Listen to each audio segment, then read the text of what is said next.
기독교회 내에는 수많은 교파들 또는 분파들이 존재합니다. 이 현상을 어떻게 보아야 할까요? 왜 기독교는 하나의 통일된 신앙과 직제로 존재하지 못하고 수많은 교파로 나뉘어 서로 다른 모습으로 하나님을 믿고 있는 걸까요? 교파 분열하면 주로 부정적인 뉘앙스로 받아들이기 쉽습니다만 그것을 반드시 부정적으로만 볼 일은 아닙니다. 거기에는 그 나름의 역사가 있기 때문입니다. 다음 주에는 전교인 수양회로 배덕만 교수님과 함께 사흘간 세계 교회의 역사를 공부하게 되는데요. 오늘은 그 맛보기로 교회의 분파와 교회 내에 존재하는 다양성에 관한 역사를 잠시 돌아보고자 합니다. 기독교회가 제대로 조직을 갖춘 제도 교회로서 태어난 것은 주후 4세기 이후라 할 수 있습니다. 그 전까지 기독교는 로마 제국에서 합법적으로 인정받지 못하고 때로는 박해를 피해서 숨어서 모이는 종교였습니다. 그러니 제대로 된 조직을 갖추기가 어려웠겠지요. 그러나 주후 313년에 컨스탄틴 황제가 밀라노 칙령을 내려 기독교를 합법화하고 그 후 테오도시우스 황제가 기독교를 로마의 국교로 제정하고 또 6, 7세기 어간에 그레고리우스 1세가 스스로를 교회의 후견인, 즉 교황으로 선포함으로써 교황을 정점으로 하는 하나의 제도교회, 즉 가톨릭 교회가 시작됩니다. 그러나 교회가 교황을 중심으로 완전히 통일되어 있었던 것은 아닙니다.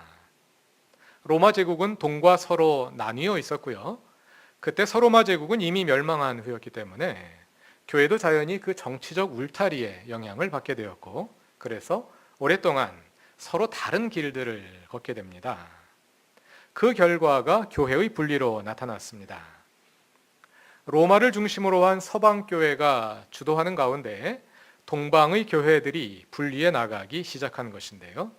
그러다가 주후 11세기에 결국 동방교회가 서방교회가 분가하여 두 개의 서로 다른 교회를 세우게 됩니다.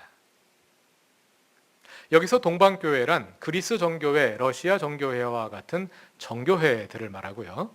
서방교회는 지금의 로마 천주교회를 말합니다.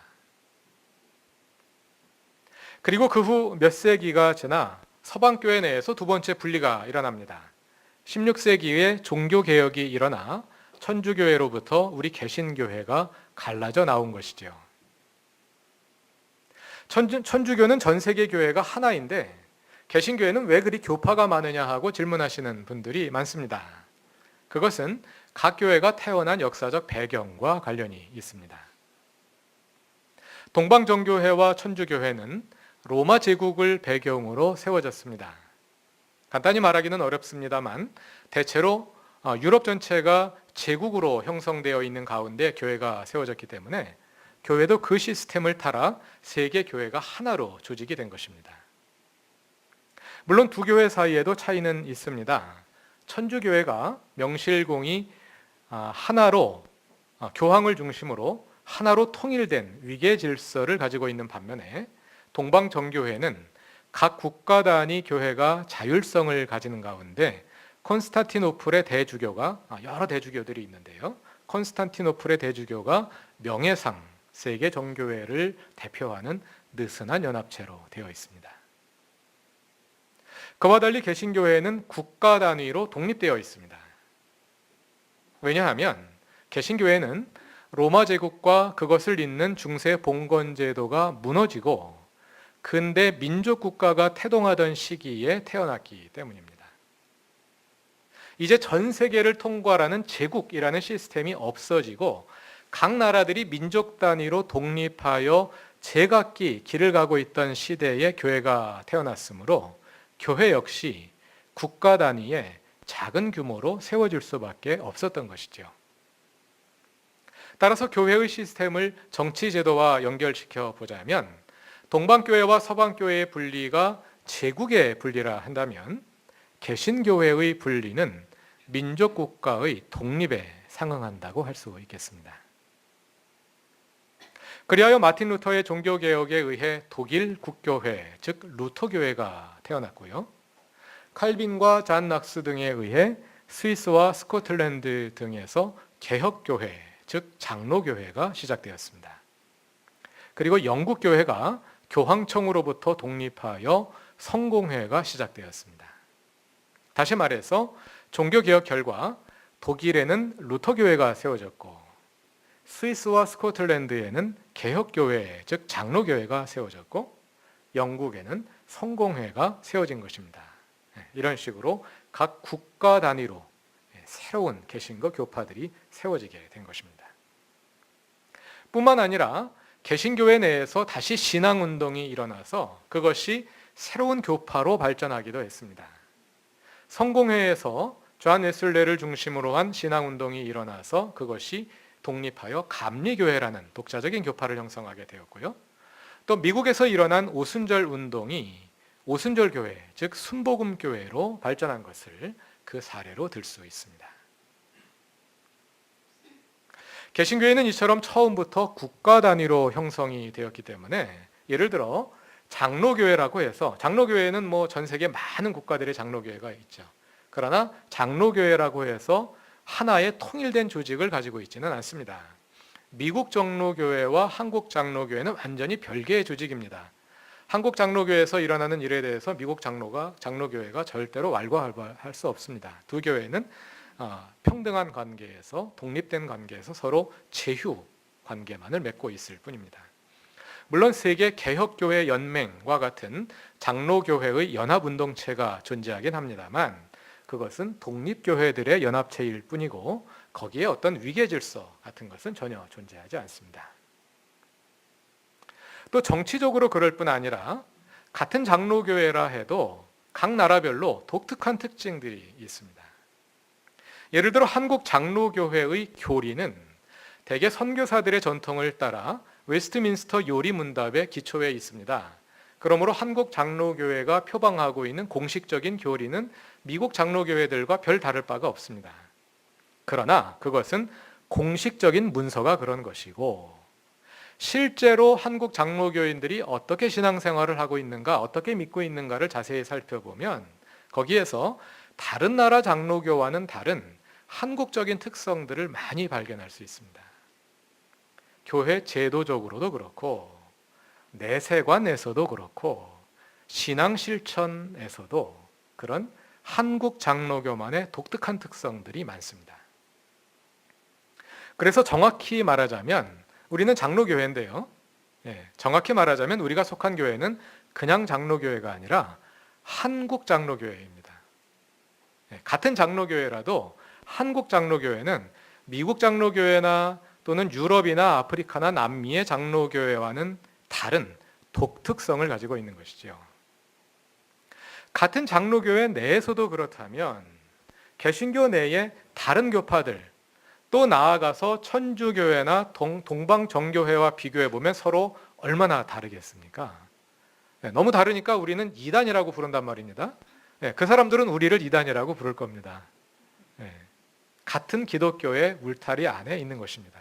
근데 서로 저것도 기독교야 하고 느껴질 정도로 엄청나게 다른 그런 다양성이 기독교라는 한 우산 안에 공존하고 있는 것이죠. 그것이 기독교입니다. 그런데 기독교 내에 존재하는 이러한 다양성은 동방교회와 서방교회의 분리에서 비로소 시작된 것이 아닙니다. 신약성경을 읽어보면 기독교 신앙은 처음부터 초대교회로부터 다양성으로 시작되었음을 알 수 있습니다. 사도행전은 초대교회의 그러한 다양성의 일면을 보여주는 책입니다. 우리는 지금까지 사도행전을 주로 교회와 그 적대자들의 대립이라는 이분법 구조에서 살펴보았습니다. 한편에는 예수님이 선포하신 하나님 나라의 복음을 따르는 그리스도인들이 있고요. 그 반대편에는 하나님의 주되심을 거부하는 사내들인 성경과 율법에 대한 그릇된 열심에 사로잡힌 리버디노 회당, 박해자 사울과 같은 적대자들이 있습니다. 그러나 사도행전의 구조가 이렇게 단순하지만은 않습니다. 왜냐하면 유대인들이라 그래서 다 똑같은 유대인들이 아니고 예수를 믿는 사람들도 다 똑같은 사람들이 아니기 때문입니다. 유대인들 가운데서 어떤 사람들은 복음 전파를 방해하고 그리스도인들을 박해하고 바울이 가는 곳마다 소란을 일으키기도 했지만, 같은 유대인들 가운데서도 수만 명의 사람들이 복음을 받아들여 그리스도인이 됐습니다. 그리고 사도들을 포함한 예루살렘 교회도 사실은 유대인들의 교회였습니다. 이렇게 유대인들 사이에 차이가 있을 뿐 아니라 교회 내에도 다양한 그룹과 다양한 입장이 공존하고 있었습니다. 특히 교회에 들어오는 이방인들을 어떻게 대해야 할 것이냐 하는 문제에 대해서 교회 안에 의견 대립이 있었습니다. 교회는 처음에는 유대인들의 모임이었습니다. 유대교로 시작되었습니다. 유대교 내에 그리스도를, 예수를 그리스도로 믿는 한 분파로 시작이 된 것입니다. 그래서 그들은 예수를 믿으면서도 동시에 그동안 하던 대로 율법을 지키고 유대인의 관습을 따랐습니다. 특별히 고민할 것이 없었습니다. 그냥 하던 대로 하는 거죠. 김치 먹고 된장찌개 먹던 사람이 기독교 믿게 됐다 그래서 식성을 바꾸지 않지 않습니까? 그냥 먹던 대로 먹는 것이죠. 그러나 안디옥의 이방인들의 교회가 세워지고 또 제1차 전도 여행 결과 이제 더 많은 이방인들이 교회의 일원이 되었습니다. 그럼 이방인들은 어떻게 예수를 믿어야 할까요? 유대 그리스도인들이 하던 대로 율법을 다 지켜야 할까요? 아니면 안 지켜도 될까요? 그동안 치즈와 버터를 먹었었는데 이제 식성을 바꾸어서 김치와 된장찌개를 먹어야 하는 걸까요? 아니면 그냥 치즈와 버터를 먹는 상태로 하나님의 백성이 되는 걸까요? 이에 대해 교회 안에서 서로 다른 입장들이 제시된 것입니다. 그 가운데 오늘의 본문인 사도행전 15장 1절을 보시면 유대에서, 즉 예루살렘에서 몇몇 사람들이 안디옥 교회에 내려와 신도들을 가르치면서 이방인들이 모세의 관례대로 할례를 받지 않으면 구원을 얻을 수 없다, 이렇게 주장했습니다. 그 사람들이 누구인지, 그리고 그들이 무엇을 주장했는지 5절에 좀 더 자세하게 나타납니다. 다 같이 5절을 읽어보겠습니다. 그런데 바리새파에 속하였다가 신도가 된 사람 몇이 일어나서 이방 사람들에게도 할례를 행하고 모세의 율법을 지키도록 명하여야 합니다 하고 말하였다.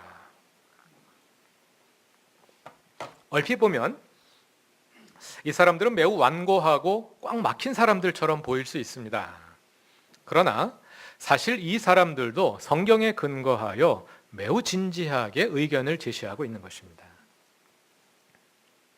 그동안 일어난 여러 사건들을 통해 예루살렘 교회의 유대 그리스도인들은 중요한 진리를 하나 깨달았는데요. 그것은 하나님께서 유대인뿐만 아니라 이방인들도 당신의 백성으로 삼으신다는 것입니다. 그런데 이스라엘은 하나님과 언약을 맺은 하나님의 백성입니다. 하나님은 시내산에서 모세와 그리고 이스라엘과 언약을 맺으셨는데요. 그 언약은 하나님께서 이스라엘의 하나님이 되시고 이스라엘은 그분의 백성이 된다는 것입니다. 그리고 그 백성의 의무로 주어진 것이 바로 율법입니다. 즉 율법은 하나님의 언약 백성의 표지입니다. 이제 하나님의 뜻에 따라 수많은 이방인들이 복음을 받아들여 하나님의 백성이 되었습니다. 더 정확하게 말하자면 하나님께서 이방인을 그의 언약 백성으로 맞아들이셨습니다. 그렇다면 이제 이방인들도 하나님의 언약 백성이 되었으니 언약 백성으로서 할례를 받고 율법을 지켜야 하지 않겠습니까? 할례를 받고 율법을 지키는 것은 하나님 백성의 의무이자 동시에 특권이기도 합니다. 왜냐하면 율법과 할례는 오직 하나님의 백성에게만 주어진 것입니다. 하나님의 백성 유대인들만 율법을 지키고 할례를 받을 수 있는 것이죠. 그러니까 이들은 이방인들에게도 그 특권을 나누어 주겠다는 것입니다. 이것이 1절과 5절에 나오는 주장의 요지입니다. 어떻습니까? 맞는 말이지 않습니까? 여러분들도 상당히 거기에 설득되시지 않으셨습니까? 네, 그러나 여기에 우리가 두 가지 문제를 발견할 수 있습니다. 먼저 이방인들이 할례를 받고 율법을 지키는 것은 현실적으로 매우 힘들고 번거로운 일이겠지요. 아까 말씀드린 대로 치즈와 버터를 먹던 사람들이 갑자기 식생활을 바꿔서 김치찌개와 된장찌개를 먹어야 하는 것과 같은 그런 번거로운 일일 것입니다. 유대인들이야 태어난 지 8일 만에 이미 할례를 다 받았고 평생 율법을 지키며 살았으므로 예수를 믿은 다음에도 율법을 지키며 사는 거 너무 당연하고 큰 어려움이 되지 않습니다. 그러나 새로 교회에 들어온 이방인들이 할례를 받고 율법을 지키려 한다면 그것은 매우 큰 짐이 될 것입니다. 물론 여기서 엄밀하게 말하자면 이들이 할례와 율법을 구원의 조건으로 제시하고 있는 것은 아닙니다. 그 문장을 읽으면 그렇게 들릴 수 있습니다만 엄밀하게 말하자면 논리적으로 따지자면요, 예수를 믿음으로 구원받는 것이고 구원을 받아 이제 하나님의 백성이 되었으니 하나님 백성의 삶의 강령인 율법을 지켜라, 이렇게 논리가 되는 겁니다. 그러니까 할례와 율법은 구원의 조건으로 제시되는 것이 아니라 구원받은 후에 그 백성의 의무로 제시되는 것이죠. 그러나 그것은 신학적인 문제이고 아직 구원받지 않은, 아직 믿지 않은 이방인의 입장에서 보자면 그 신학적 논리가 어찌 되었든 이제 예수를 믿으면 당연히 할례도 받고 율법도 지켜야 하는 것이니까 그런 이방인의 입장에서 보자면 할례와 율법이 구원의 조건이나 마찬가지로 받아들여질 수밖에 없었겠지요.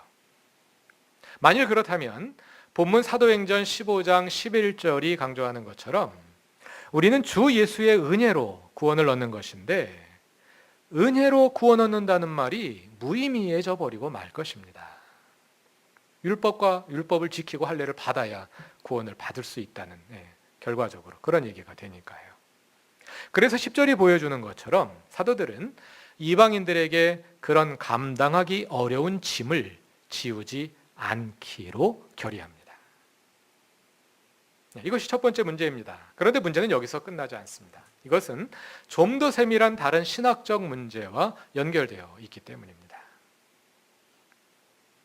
할례와 율법이 하나님의 언약 백성의 표지인 것은 맞습니다.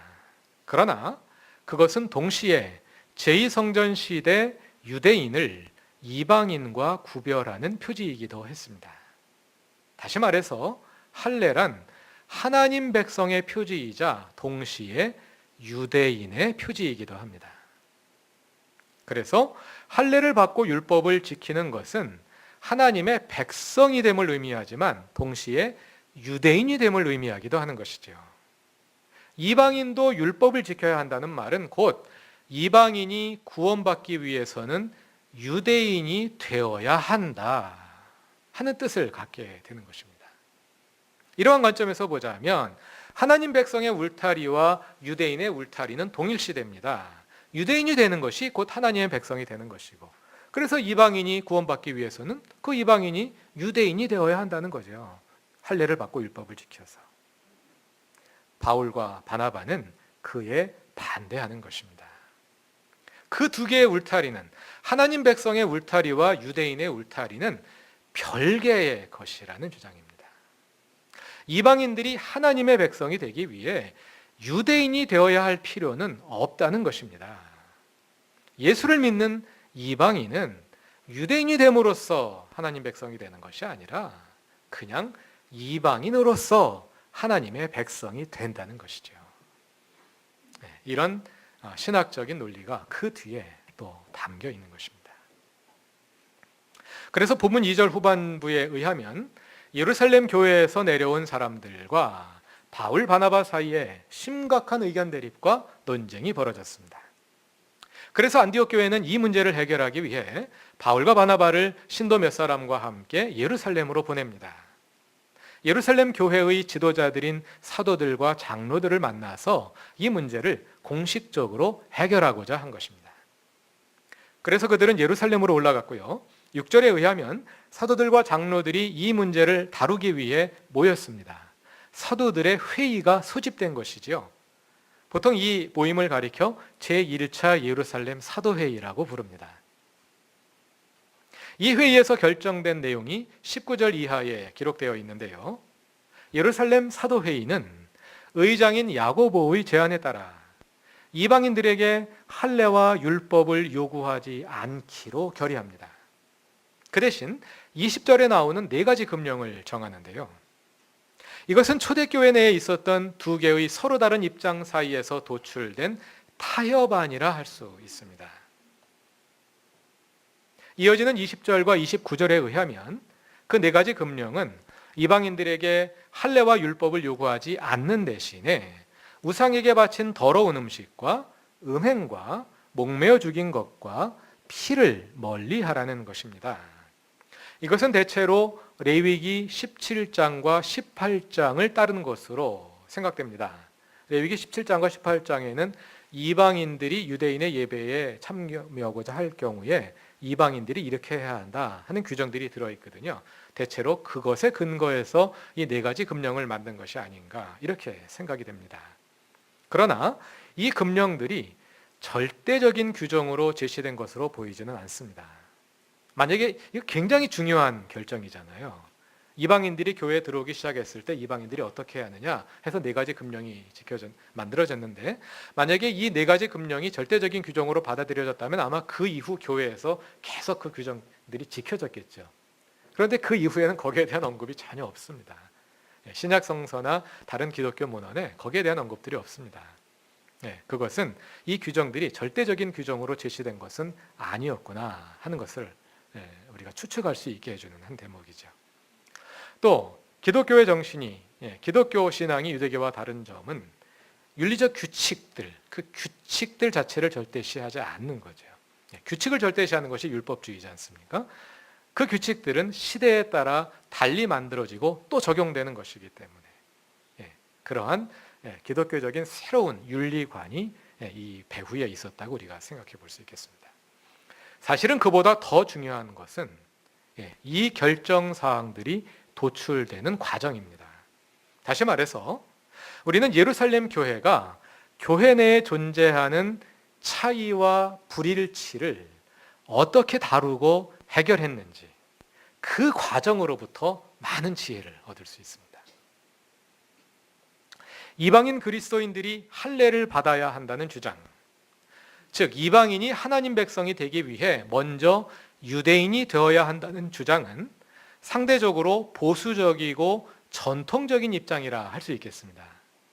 반면에 이방인이 유대인이 될 필요가 없이 이방인 그 자체로서 하나님의 백성이 될 수 있다는 주장은 비교적 진보적이고 새로운 입장이라 할 수 있을 것입니다. 그런데 여기서 주목할 것은 보수적인 입장을 가진 사람들도 진보적인 입장을 가진 사람들도 자기의 주장을 절대시하지 않고 상대방의 주장에 열려 있었다는 점입니다. 그래서 보수적인 사람들은 이방인이 하나님 백성이 되기 위해 반드시 먼저 유대인이 되어야 한다는 그 입장을 과감하게 포기했습니다. 잘 생각해 보십시오. 그것은 정말 대단한 결정입니다. 반면에 진보적인 사람들은 이방인이 유대인이 될 필요가 없다고 생각했음에도 불구하고 유대인들이 가지고 있는 자부심과 관습, 그리고 유대인들이 이제 그동안 유대인들은 이방인들을 더럽다고 생각해서 상종하지도 않았는데 이제 그 이방인들과 한 교회를 이루어 살게 될 때 유대인들이 느끼게 될 그 당혹감과 거부감, 이게 얼마나 심하겠습니까? 그것을 무시하지 않고 배려했던 것이죠. 그래서 4가지 금령을 타협안으로 받아들인 것입니다. 보수 진보에 관계없이 그들이 그리할 수 있었던 것은 자신들의 입장이 사람들이 취할 수 있는 많은 입장들 가운데 하나일 뿐임을 인정할 줄 알았기 때문입니다. 보수적인 유대인들이 보기에 하나님의 백성이 된 이방인들이 할례를 받고 율법을 지키는 것은 너무 당연한 일이었습니다. 왜냐하면 성경이 그렇게 말하니까요. 구약 성서 시대의 할례와 율법은 하나님께서 사람이 만든 것이 아니라 하나님께서 그의 백성을 위해 주신 하나님 백성의 강령이었습니다. 그래서 그들은 더 강하게 주장할 수 있었을 것입니다. 이방인들이 하나님 백성이 되는 방법은 할례를 받고 율법을 지키는 길, 그 길 하나뿐이라고 말이지요. 그러나 그들은 성경 안에서 진리와 관습을 구별해낼 줄 알았습니다. 그것은 하나님의 말씀이지만 이제 이방인들이 하나님 백성의 일원이 되고 있는 이 시점에서 할례와 율법을 계속해서 강요하게 되면 결과적으로 관습으로 진리를 대체하는 위험에 빠질 수밖에 없다는 것을 그분들이 깨달은 것입니다. 그들은 그것을 구별할 줄 알았고 또 인정할 줄 알았습니다. 할례와 율법은 하나님 백성에게 주어질 수 있는 여러 가지 길들 가운데 하나일 뿐이라고 말이지요. 그것은 정말 대단한 생각의 변화입니다. 정말 대단한 결정을 내린 것입니다. 이렇게 마음이 열려 있다면 우리의 생각이 보수이든 진보이든 중도이든 뭐 그런 것이 그렇게 중요한 문제는 아닐 것입니다. 보수이든 진보이든 아니면 중도이든 우리는 이러저러한 이슈들에 대해 때로는 이런 입장을 가질 수도 있고 때로는 저런 입장을 가질 수도 있습니다. 그러나 그것이 우리의 최종적인 입장이 되어서는 안 된다는 것입니다. 그 입장에 목숨을 걸면 안 된다는 것입니다. 그 모든 생각들이 변화의 가능성에 열려 있어야 합니다. 그래서 하나님께서 다른 길을 보여주실 때 언제든 우리의 생각을 바꿀 준비가 되어 있어야 합니다. 이랬다 저랬다 하는 줏대 없는 사람이 되라는 얘기가 아닙니다. 하나님의 진리는 인간의 생각을 넘어서 있다는 사실을 잊지 말자는 것입니다. 그래서 그 진리 앞에 늘 겸손하게 우리 자신을 낮추고 늘 나의 생각을 바꿀 준비를 하자는 것입니다. 그것이 신앙인의 태도입니다. 설교 초두에 기독교 내에 존재하는 수많은 분파들의 역사에 관해 말씀드렸습니다.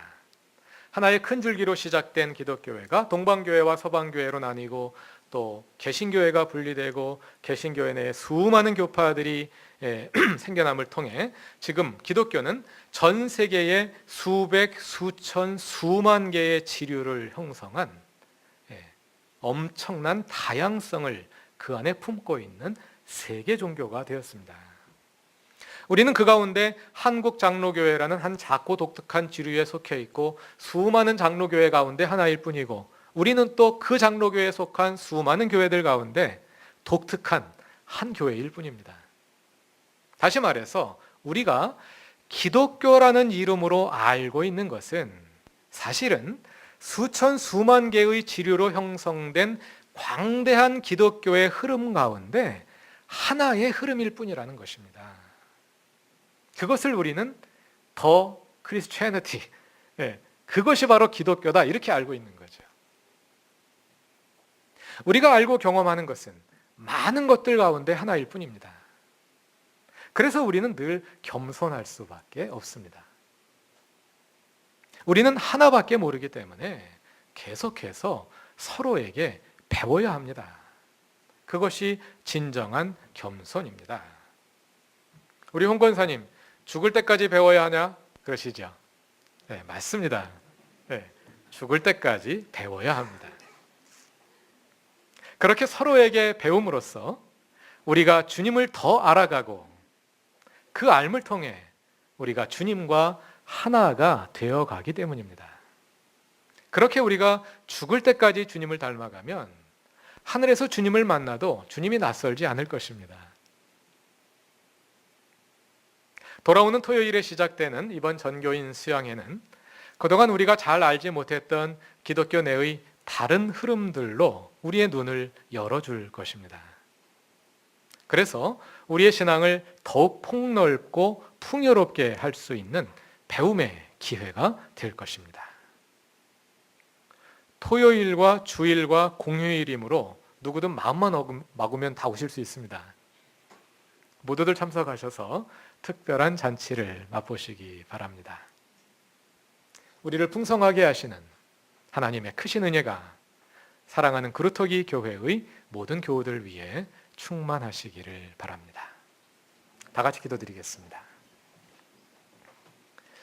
우리를 서로 다른 모습으로 창조하시고 그 서로 다른 사람들을 불러 모아 교회를 이루신 하나님, 서로의 차이를 불편해하지 않고 오히려 나를 풍성하게 하는 기회로 삼을 줄 아는 지혜를 우리에게 주옵소서.